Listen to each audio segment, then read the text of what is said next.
Bienvenidos a Desvendando Noticias. Hoy queremos traerles un hallazgo que encontramos de algo que ya hemos tocado en el pasado. Este es un mapa según la historia oficial, de 1544. El autor se llama, o el cartógrafo se llama Sebastián Muenster.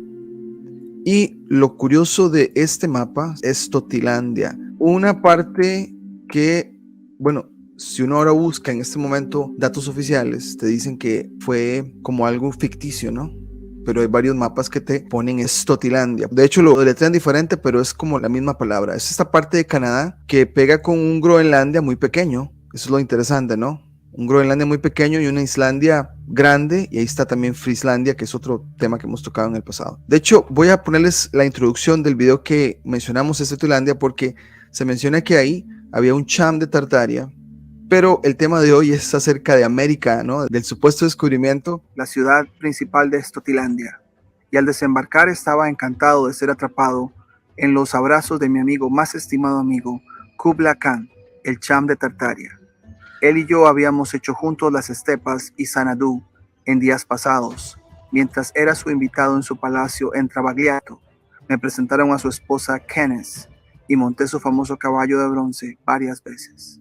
En aquel momento habíamos hablado de Totilandia, ¿no? Una referencia a Tartaria, el cham de Tartaria. Entonces, cuando indagamos más de Totilandia, nos lleva al descubrimiento, y ponemos descubrimiento entre comillas, ¿no? De América. O sea, cualquier búsqueda, cuando buscamos Totilandia, nos habla de navegadores que cruzaron de Europa para América y llegaron a esta tierra. Es que si vemos por lógica, según este mapa, pues es más corto cruzar por el Ártico y llegar a Canadá, ¿no? Al parecer, Canadá tenía, no sé si eran lugares con una temperatura, digamos, más vivible, y entonces se reporta. Sin embargo, vamos a leer acá un descubrimiento que hicimos para ese video en aquel momento, donde está en inglés. Tratamos de traducirlo, y lo más curioso es que la parte que queríamos mostrarles no se pone en la traducción automática, lo borra, que es lo más importante de ese texto. Esto es un museo que queda en un estado en Estados Unidos, olvidamos el nombre, creo que es Maine, se llama Davistown Museum, y acá nos hablan de las exploraciones de Zeno, que fue el que habló de Totilandia, como lo pueden ver acá. Pero hay una referencia acá que nos llamó muchísimo la atención. Vamos a hacer el texto lo más grande posible. Entonces dice por acá el nombre de Cristóbal Colón, Christopher Columbus, ¿no? Dice que para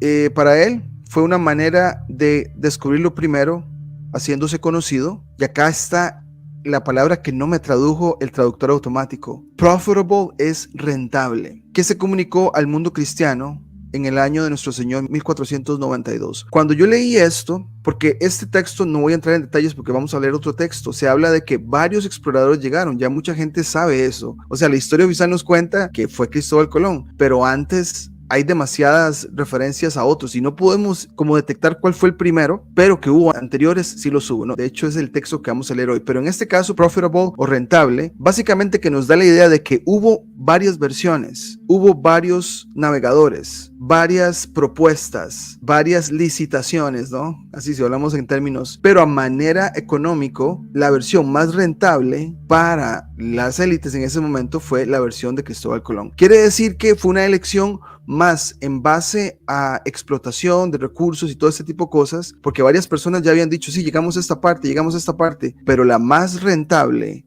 profitable en inglés, fue la de Cristóbal Colón, para que en el mundo cristiano fuera rentable. Ahí podemos poner hasta la Iglesia Católica, ¿no? Pero queríamos dejar eso en claro porque ahí sí cierra, o sea, toda esta operación en la que hemos estado en la historia oficial de la llegada de Cristóbal Colón a América, es un asunto de que fue la electa o la elegida porque era la más rentable, ¿no?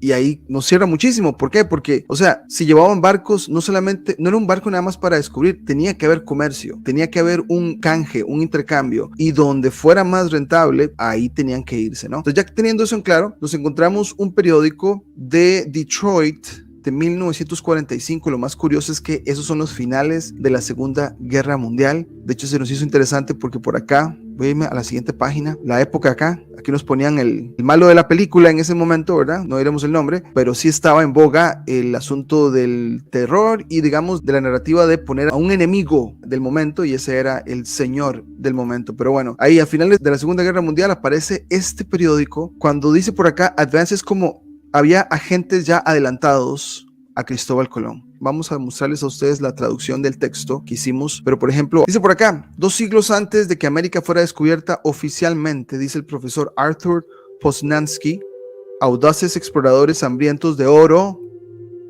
es que íbamos, ¿no? Había recursos de Venecia y Portugal, aterrizaron en Bolivia. O sea, hay registros de que llegaron a Bolivia, introdujeron el cristianismo y luego desaparecieron dejando pistas inconfundibles para los arqueólogos de hoy. Parece ser que llegaron y digamos que programaron a los que estuvieron ahí con el supuesto cristianismo. 2 siglos después fue muy fácil entonces recibir los réditos, ¿no?, de lo que se sembró, y entonces la versión de Colón, como dijimos, probablemente fue la más rentable. Pero bueno, eso es lo que dice el texto. Eso es por acá. Este es un jefe inca, había sido una momia siglos antes de Colón, pero alrededor de su cuello había abalorios agri, estos que están acá. No se puede ver porque es como una foto de blanco y negro, hechos solo en Europa, y se me hizo interesante que siempre nos dicen que los originarios es allá al otro lado del charco, ¿no? Cuando pudo haber sido de los dos o de acá para allá, pero siempre la narrativa es que los que necesitábamos ayuda era acá, pero si se sacó todo el recurso de acá en muchas de estas excursiones, ¿no? Ahí podemos ver un poco de la narrativa, o por lo menos el escritor lo pone así, ¿no? De que todo vino de allá y bueno, todos los recursos que se llevaron por acá, ¿verdad? Después por abajo hay otra foto interesante, este material, esta es como una daga, una cosa así. Dice, la fabricación europea es evidencia en la daga, nos ponen fabricación europea, o será más bien al revés, o será más bien una colaboración de los dos. El hacha ancha encontrados en una tumba precolombina, y más abajo nos dicen de esta estructura de piedra, bien interesante, vean la altura de la gente y lo alto que es esta estructura. Dice, los arquitectos ven influencias europeas. Eso es una iglesia que se encontró en una de las islas del Titicaca, que ahorita vamos a hablar de ellas. ¿Ven influencias europeas? Otra vez, ¿no? Aquí podemos incluso poner a Tartaria, ¿no? En esta iglesia construida 2 siglos antes de Colón en una isla del lago Titicaca. Bueno, y acá tenemos nuestra traducción. Dice por acá, tenía agentes adelantados. Las decoraciones en las superficies de estos querus es como un artefacto, es algo así, como artefactos. Dice por acá, registraron la historia y las traducciones de la época. Obviamente las escenas deben tener un carácter estrictamente sudamericano, pero no lo son. Se han encontrado querus con diseños que contienen reproducciones precisas de armas y armaduras europeas. Lo más interesante de todo es el hecho de que la armadura no es del tipo que se usaba en el siglo XV, sino del estilo que era popular al menos 200 años antes. Entonces, pero bueno, dice, los tejidos de los incas proporcionaron otra indicación de que Colón tenía agentes avanzados o adelantados a su época. Los nobles incas usaban prendas llamadas uncus, y los uncos incas vendrían a ser como ese tipo de ropaje o que se ponen encima. Entonces tenemos uncus y después tenemos los querus, ¿no? Estaban tejidas con una habilidad asombrosa y se parecían a las mejores alfombras persas. Ven qué interesante encontrar estas cosas en Sudamérica antes de Colón. Bueno, según esto, ¿no? Que parecían alfombras persas, ¿no? O sea, esta conexión con el Medio Oriente ya lo hemos visto incluso con edificaciones. Pero aquí nuevamente la técnica era un arte perdido antes de que Pizarro y Cortés aterrizaran de este lado. Y los diseños de muchos de los uncus muestran una inconfundible influencia europea, otra vez volviéndonos a decir que viene de allá, cuando pudo haber sido una combinación, una mezcla, ideas de acá también, ¿no? Uno de los uncus más famosos contiene figuras, y aquí está lo interesante, figuras del Antiguo Testamento, incluidos Adán y Eva, a quienes un mono les ofrece una manzana. La serpiente del jardín del Edén está enrollada alrededor de otro árbol, debajo del cual un europeo con una espada amenaza a un indio. Entonces, al parecer, ellos hicieron artes en esto que son los uncus, donde dibujaron como simbolismo de lo que se conoce ahora como Biblia. Ahora, este asunto de la Biblia hemos hablado que tiene muchas conexiones astroteológicas, ¿no? De que probablemente hay mucha conexión al cielo. Tal vez es una narrativa que la pasan estas personas, ¿no?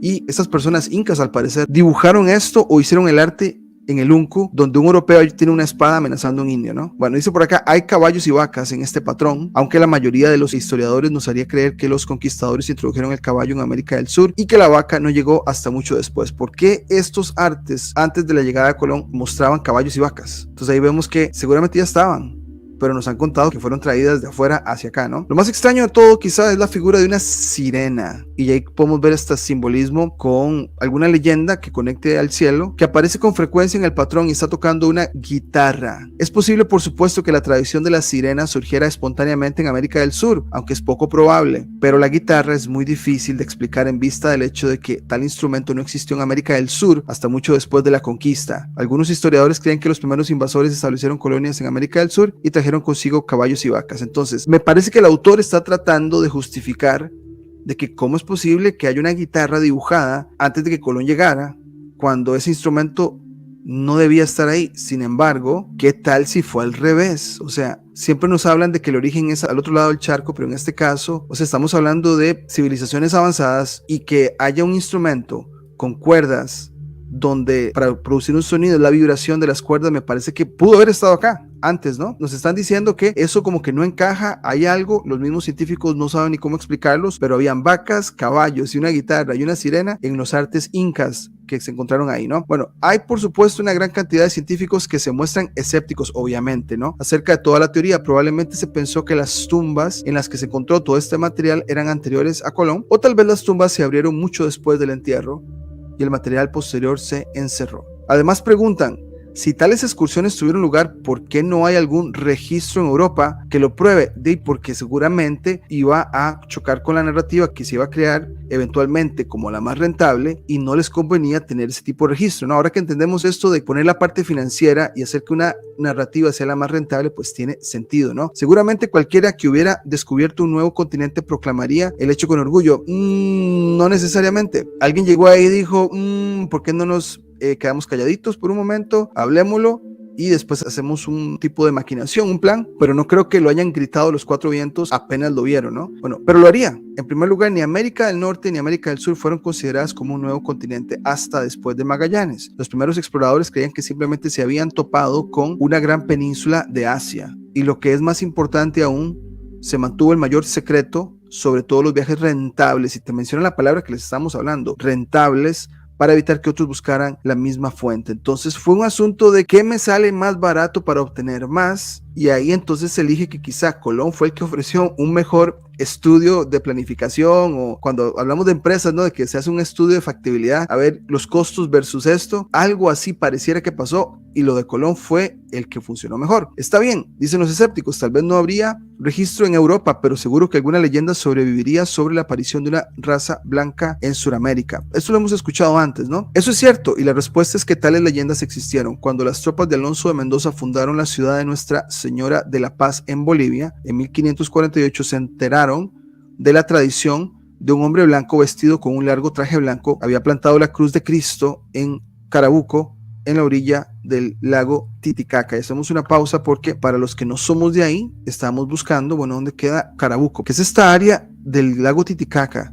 Lo más extraño es que, o sea, es este lado del Titicaca y no este, ¿no? O sea, pensaríamos que si cruzan, llegan a la costa, lo más normal es lograr y llegar a uno de estos puntos del Titicaca, pero van al lado opuesto. Anduvimos buscando un mapa que habíamos visto hace mucho tiempo donde el lago Titicaca de hecho se dibuja enorme, es como un cráter y pegadito a la costa, haciendo alusión de que quizá hubo algo ahí, pero o sea, no podemos afirmar nada, simplemente es un mapa aislado, pero se nos hace interesante que se habla de que Carabuco esté ahí a este lado del Titicaca, ¿no? Bueno, los exploradores excavaron en el lugar señalado por los indios y efectivamente la cruz, una enorme piedra tallada, fue encontrada en el fondo de un pozo. En el lugar se construyó una capilla, aquí vemos uno de estos casos que lo hemos tocado en el canal, y más tarde se erigió ahí la famosa iglesia de Carabuco. La cruz aún existe, aunque tantos feligreses devotos se han llevado astillas que ahora se encuentran en fragmentos. La pregunta es, ¿cómo deciden ellos para decir, bueno, aquí vamos a poner una iglesia? O lo más probable que pasó es que ya había ahí un punto geográfico elegido y lo que hicieron fue restaurar. Ahora, dice por acá, la misma tradición aparece en la única historia contemporánea de la época, escrita por don Felipe Guamán Poma de Ayala entre los años 1581 y 1614. Su manuscrito original fue descubierto en 1908 en la Biblioteca Real de Copenhague. Lo he traducido al español moderno. Según de Ayala, el hombre blanco que trajo la cruz a Carabuco fue descrito por los nativos como un apóstol cristiano que convirtió a cientos de ellos en su religión. Acordémonos, esto sucedió al parecer antes de Colón. Este misionero ha sido identificado por de Ayala como San Bartolomé, aunque no dice cómo llegó a esa conclusión. Es cierto que un San Bartolomé famoso por su celo misionero fue nombrado arzobispo de Nachitoches Nakhchivan, que en español lo fuimos a averiguar es Najicheván, que es interesante. ¿Cómo tiene la Iglesia Católica un arzobispo en esta ciudad? Ahí te los voy a poner. Y si nos vamos al mapa, es algo así. Es acá donde está Najicheván, que es acá, esta parte, debajo de Armenia y debajo de Azerbaiyán, es esta parte. Un arzobispo de ese lado. O sea, la Iglesia Católica tenía control. Esos países son pues árabes, ¿no? A no ser que haya una referencia en Bolivia que no la estoy entendiendo, y si sos de Bolivia hay algo que confirmaría que es un lugar ahí, pero bueno, dice Nakhchivan, por el Papa Juan Pablo XXI, principios del siglo XIII. Pasó la primera parte de su vida vagando de un país a otro y es posible que haya hecho un viaje a América del Sur con alguna de las primeras bandas de buscadores ¿de qué? De oro, no nos digan por favor, o sea, claro, arzobispos, lo que quieran de la Iglesia Católica buscando oro, tiene mucho sentido, ¿no? Bueno, de hecho, toda la región del Titicaca de Bolivia abunda en historias sobre hombres barbudos que ocuparon algunas de las islas en los primeros tiempos y finalmente fueron asesinados por los nativos. En la isla del Sol, en el lago Titicaca, ha existido una tradición persistente de un hombre rubio que vino de la costa del Pacífico y tomó el nombre de Inga, construyó el palacio de Pilcocaina y otros edificios. Todavía se pueden ver las ruinas de parte de la estructura, obviamente de estilo europeo. Volvemos con la idea de que construyó un palacio ahí y tuvo que ser del estilo europeo, pero podría haber sido que ya había un sitio ahí escogido con ruinas y pues lo que hacen es restaurar. O sea, la elección del lugar, ahorita vamos a ver cómo nos hablan de eso. Por supuesto, la primera visita registrada a las Américas fue realizada, bueno, aquí nos dicen el año 1000, por Leif Erikson, quien zarpó de Groenlandia y desembarcó en un país agradable y arbolado que llamó Vinland debido a su abundancia de uvas. Y vamos a hacer una pausa porque esta Pilcocaina de este lugar en Bolivia, esta estructura en la isla Titicaca, o sea que él lo levantó, ¿no? Que él lo construyó, pero las marcas ya estaban ahí, ¿no? Lo de Groenlandia, hay indicios, ¿no? En el año 1000, igual cuestionamos la narrativa oficial, pero dice por acá que quien zarpó de Groenlandia desembarcó en un país agradable y arbolado al que llamó Vinland, que viene siendo como viñedo, ¿no? Isla de viñedo debido a su abundancia de uvas. Otros exploradores de Groenlandia lo siguieron bajo la guía de Thorfinn Karlsefni y líderes similares, que por cierto, como les mostramos al principio, si nos vamos a este mapa, estos mapas nos muestran cosas como así, ¿no? De que quizá la distancia entre Europa y Norteamérica era muy corta y las islas estaban más descubiertas y era pues más fácil navegar y más fácil para ellos llegar a este lado, ¿no?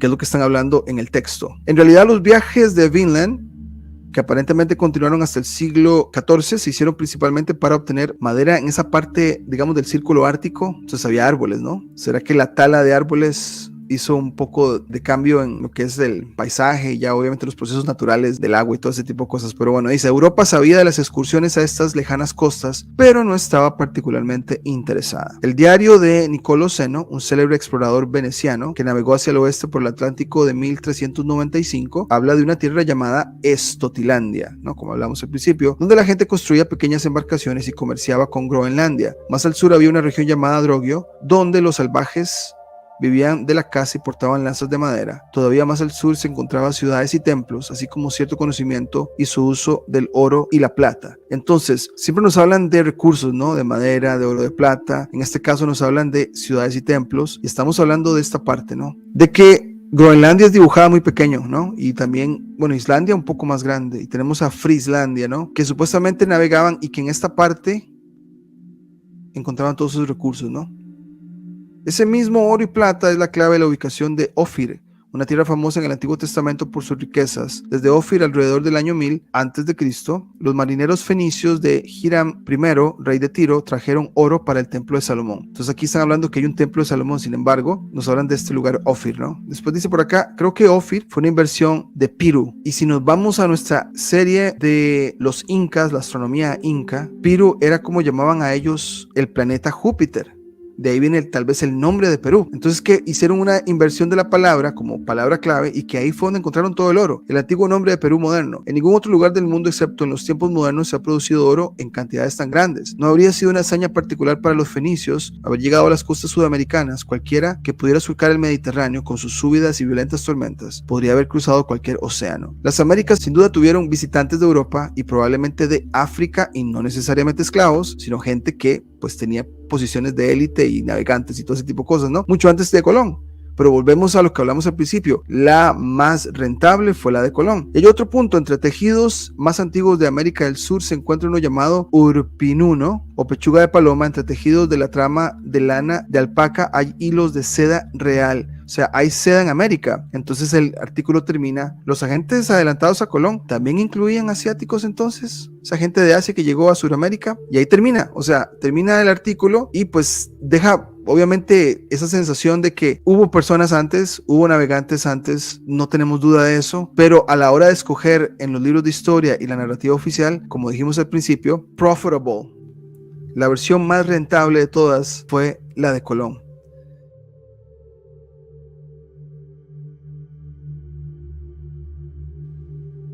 Antes de terminar este programa, queremos presentarles otro segmento que hicimos en otro programa cuando abordamos el tema de Ruth Sotomayor. Muchos suscriptores y gente que ve nuestros videos, cuando hemos hablado de esta narrativa que contrarresta la narrativa oficial de América y del origen, me recomiendan la señora Ruth Sotomayor. En el canal hablamos una vez de ella y queremos aprovechar este momento para mostrarles a ustedes el momento donde analizamos un video de una entrevista que ella hizo recientemente, de hace aproximadamente un año, donde toca varios temas relacionados a esta presentación del origen en América, y aprovechamos para señalar aquellas cosas que rescatamos de lo que ella comparte y qué cosas cuestionamos o por lo menos formulamos preguntas. Porque como vamos a ver, ella dice que no sabe de ciertos temas y va y se informa, pero cuestionamos la fuente de información que va muy alineado a la narrativa oficial. Así que les mostraremos nuestro comentario a la entrevista y estos segmentos antes de terminar la presentación de hoy. Vamos a hablar de Ruth. Vamos a irnos a este video que encontramos de ella. Todo inició en Preamérica. Fue un video que encontramos, bueno, de muchos. Ustedes pueden hacer el Google ahí de ella, o es una entrevista grande de casi 2 horas que se publicó. Aquí tenemos el 20 de junio del 2022. Yo siento que el corazón y el alma de ella están en el lugar indicado. La parte cerebral de análisis todavía está influenciada de la narrativa oficial. Por eso es que creo que podemos tomar cosas de ella, pero a la misma vez podemos desechar muchas cosas, ¿no? Escogí 4 partes de esta gran entrevista, o sea, gran en tamaño, para pues mostrarles a ustedes lo que ella está diciendo y comentamos, ¿ok? Pero me di cuenta de que la sabiduría irradia de los Andes y que de ahí tenía que comenzar con los libros líticos y los vestigios rupestres. Los vestigios rupestres señalan pues una época en que se creó al proyecto humano, un tiempo posterior que ya empiezan a ser las mujeres, presentan ahí las primeras manifestaciones de la escritura y del registro de la información, porque los hombres se van a la caza, a la pesca, a la guerra. Yo me di cuenta de todo eso que marcaba una cronología, los elementos culturales, comenzando por los vestigios rupestres. Y viene después los tipos de libros líticos en formato de piedras labradas y tablillas de piedra. Y así reestructuro yo la obra que tenía 6 tomos y empiezo a hacerla desde los Andes. Y ahí presento esto de los libros líticos, las obras colosales, y luego vienen otros tipos de libros como los libros en formato textil que se llaman tancas, y que son de las mujeres, con escritura uri, geométrica matemática relacionada con la astronomía, la filosofía religiosa, de la comunidad cósmica. Allí me di cuenta que ellos se basaban para todas sus actividades, basaban en el orden cósmico. Toda su enseñanza filosófica, religiosa, social y política estaba organizada sobre leyes del cosmos. O sea, que todavía podemos recuperar esas leyes, ahora que hay tanta corrupción ahí en nuestros países, que esa corrupción llegó de Europa y se ha instalado ahí el separatismo, el machismo, el materialismo, que es el que va a destruir el mundo. Por ejemplo, todos quieren apoderarse de las riquezas de otros países, y están en eso ahora todavía. Y entonces, todavía podemos recuperar esas leyes para transformar nuestros países, ¿no? Voy a hacer una pausa para hacer más o menos un resumen. Sí me resuena que hay una narrativa que se cuenta de los Andes, eso no lo podemos negar. O sea, hay arte rupestre, hay artefactos que cuentan una historia, ¿no? Pero esto es supocentrismo, o sea, yo estoy en un lugar, yo puedo contar una historia de donde estoy yo como observador y veo las estrellas, cómo caminan, ¿no? Pero yo simplemente estoy contando una parte de todo esto que llamamos tierra, ¿no? Y probablemente los incas tienen mucho que contar que no se ha contado, ¿no? Pero no necesariamente es para toda la tierra o para todo esto que llamamos tierra, ¿no? Y también sí nos suena de que las mujeres, eso sí me resuena, que mientras los hombres, ahorita ya lo voy a hablar, que se iban a casar, ¿quién se quedaba en el lugar de observación? Las mujeres. Entonces las mujeres probablemente tuvieron ese papel de escribir, analizar y dejarlo como en tablillas o en ese tipo de materiales como ella lo estaba hablando. Entonces eso sí nos resuena y no sé si se fijaron que ella habla de que todo era en base al cosmos, todo lo que hacían, el cosmos los regía, los ciclos de las estrellas, de los planetas, todo eso lo regían y ellas, en este caso las mujeres, tomaban ese rol para que pues esa cultura lo hiciera, ¿no? Entonces vamos con el siguiente segmento y comentaremos. Descubrimiento del origen de los mayas, porque no son de México, son de la Atlántida. Cuando se hunde la Atlántida, se instalan en el reino de los Quitus y en los Andes. Entonces, yo hago un estudio, se llama Nuevo Resurgimiento de la Historia del Reino de los Quitus.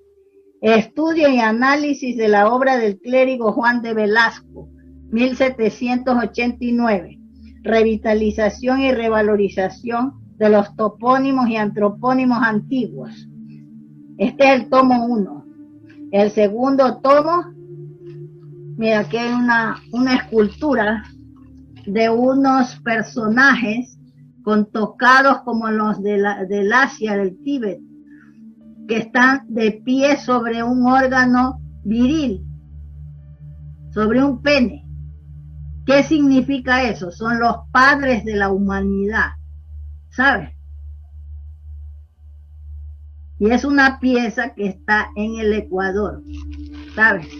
El tercer tomo trato de las tablillas líticas que contienen mapas estelares, de las cuales interpreto yo, son como 40, 50 tablillas. Pónganle atención que el sol es el centro. Estamos hablando de que ella está entendiendo todo esto bajo un paradigma heliocentrista, que ahí es donde dije yo, un momentito, interpretémoslo, o quiero tomarme la tarea de interpretar esto de otras maneras, pero vean que el Sol obviamente es el más grande y todos los planetas allá, y ya continúa, ¿ok? Que las había coleccionado un pintor ecuatoriano en Quito, hizo una fundación de estas reliquias, se las atribuyen a una cultura que llaman Valdivia, porque los historiadores mestizos oficiales, cuando descubren unas reliquias, un tesoro allí en el Ecuador, siguen lo de los europeos, que le ponen el nombre del lugar del hallazgo, que algunos conservan esos lugares, los nombres de los colonizadores, y le han puesto cultura Valdivia por Pedro de Valdivia, y no estudian nada de estas reliquias. Mira, que son tablillas que presentan esferas que son los astros y rutas que marcan esas flechas, porque se utilizaban para hacer viajes de navegación de altura, porque en el mar no se puede guiar más que por los astros, por la luna, las estrellas. Mira, ahí está la interpretación que yo he hecho, los dibujos, y están todas las constelaciones que van marcando. Están las Pléyades, Marte, Júpiter, Saturno, Plutón, Neptuno, Urano. Plutón, Urano y Neptuno. Hagamos una pausa ahí. Esos tres planetas no se habían descubierto hasta después con la llegada, digamos, de los telescopios. Entonces me queda un poco de duda de que ella te mencione esos tres planetas, porque siempre se habló de los 7 planetas visibles: Luna, Mercurio, Venus, Sol, Marte, Júpiter y Saturno, nada más. Pero te menciona ahí cuando puede ser que una de sus fuentes ya ha sido alterada, lo cual no me sorprendería, pero yo sé que estas tablillas me gustaría obviamente conseguir el libro y analizarlas por mi cuenta y decir, ok, es lo que yo interpreto, pero decir que ahí está Plutón hace miles de años y estos otros tres que en otras culturas no se han visto, pues me queda la duda. Continuemos. Y las Pléyades. Y aquí está otra. ¿no? Yo hago los dibujos, todo. Yo no soy astrónoma, pero me puse a estudiar astronomía para poder interpretar. Dice que se puso a estudiar astronomía porque ella no sabe astronomía. Bueno, ¿de dónde entonces tomó ese conocimiento? Y en esta entrevista ella también habla de que creo que habló con un astrónomo, y ahí es donde yo digo, bueno, sería genial que ella pues tuviera otro tipo de fuentes para poder interpretar la astronomía. Entonces, sí, yo le doy mucho valor a las herramientas, a estas tablillas, a lo que ella ha recopilado, una gran labor que ha hecho, ¿no? Y no me queda duda que hay una narrativa que se cuenta en Suramérica, ¿no? En lo que son los Andes y lo que son la parte de Perú y todo esto, que no se ha contado y que se ha ocultado de la historia oficial, ¿verdad? Ya hemos hablado que qué raro que, bueno, yo que trabajo en el sistema educativo, les he contado que cuando he hablado con profesores de estudios sociales de secundaria y te tienen ahí el programa de estudios, cuando empiezan a hablar de la historia, digamos, del mundo, ¿dónde inician? En el Mediterráneo. Inician con los babilonios, con los sumerios, aquí y allá, y todo lo que está entre el paralelo 35 y 40, en lo que es el mar Mediterráneo, todo empezó ahí, o por lo menos lo que queda registrado y que se ha usado para, digamos que adoctrinar a masas con el asunto de la historia oficial, es solamente en esa parte. Queda por afuera lo que es China, lo que es Australia, lo que es Norteamérica, lo que es Suramérica, lo que es el Caribe, ¿no? Por alguna razón. Entonces yo sí quiero adentrarme más, me gustaría conseguir estos libros que ella habla, para entonces entender, bueno, cuál es la cronología o la narrativa que nos presentan esas culturas que dejaron cosas en Suramérica, ¿no? Que lo cual es valioso. Acabamos con el siguiente segmento para que más o menos, ahora sí, voy a hablar de las cosas que me dejaron así pensando. Vamos a ver qué nos dice ella. Son como Florentino Meguino, que era un sabio argentino, un profesor pobre, así como yo, que luchaba, y él demostró, vino aquí, no vino a España, vino a Francia. Fue a Francia y en la Academia de Ciencias de París expuso que los preamericanos eran de su propio continente, no habían llegado del Asia, ni de la África, ni de nadie, eran de su propio continente. Muy interesante, eso sí me resuena, o sea, tendría sentido de que esta idea del triángulo que supuestamente se habla, donde se trajo esclavos, pareciera más bien que salió gente de América hacia allá, que al revés, ¿no? Pero aquí cuando ella habla de que siempre hubo originarios, claro que nos resuena. Eran culturas antediluvianas y presentó fósiles para que sepan y que tenía pruebas de que ahí habían habido dinosaurios, que eso ahora se ha confirmado posteriormente. Hasta en Estados Unidos, que se descubrió un dinosaurio que dice que ya no comía, no era carnívoro, sino que...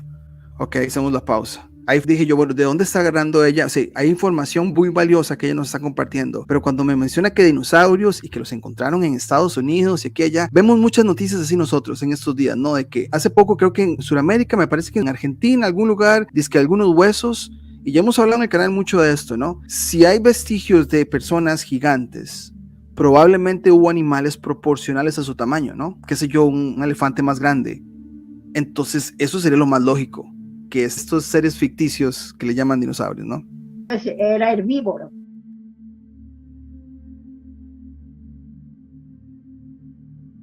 Entonces, para que veas que esto de la caída de la luna Kenos fue hace 580,000 años, aproximadamente, dice.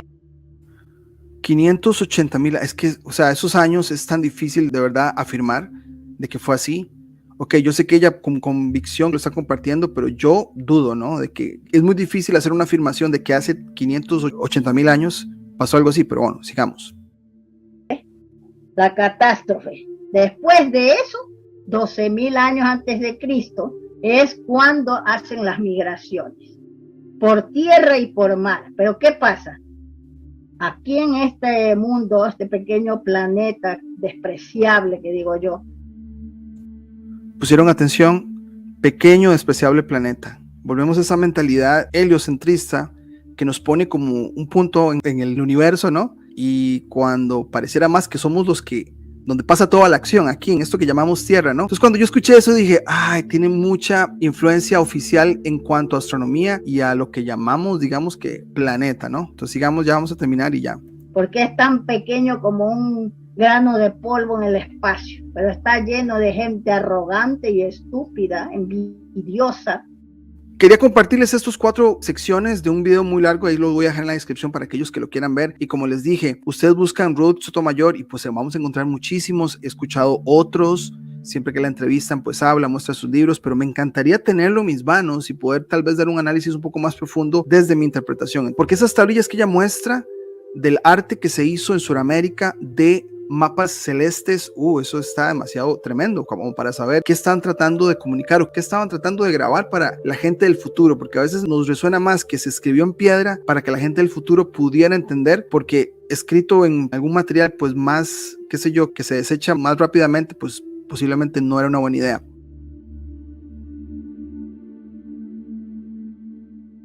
Estotilandia está ahí y obviamente se dice que hay registros de haber llegado a esta parte, ¿no?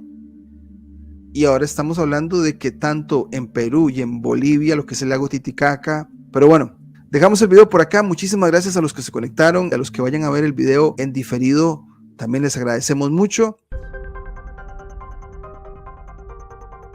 Si te gustó el contenido del canal, no olvides suscribirte, darle campanita para notificaciones, darle me gusta, comentar o compartir. Hasta la próxima.